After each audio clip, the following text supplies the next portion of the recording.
რამდენად გამოვხატოთ ადამიანების მიმართ სიყვარულს, რომლებიც უპირობოდ და გარანტირებულად არიან ჩვენს ცხოვრებაში. მოდი დაფიქრდი, ვინ გიყვარს ყველაზე მეტად ამ ცხოვრებაში და ეხლა დაფიქრდი, რამდენად გამოვხატავ იმ სიყვარულს, რაც გულში გაქვს, შიგნით გაქვს და თითქოს ბუნებრივია, რომ ხო ცხადია, რომ ამათაც იციან, რომ გიყვარს. დედა, მამა და ძმა, დედმამიშვილები, მეგობრები, უახლოესი ახლობლები. დაფიქრდი, ვინ არიან ეს ადამიანები და ეხლა შეხედე, რასაც რეალურად გულში გრძნობ, ამას აჩვენებ თუ არა. ატარებთ თუ არა ერთად ხარისხიან დროს, ეუბნები თუ არა თბილ სიტყვებს.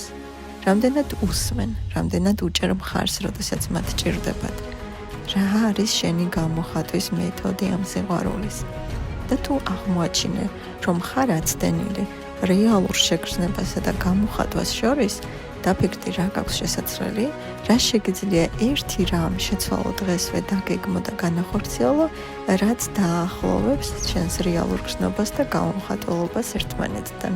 მოდი აგრძნობინე ამ ადამიანებს, რომ გიყვარს და იცხოვრე ის ცხოვრება, რომელიც რეალურ შენ შეგრძნებებს გამოხატავს.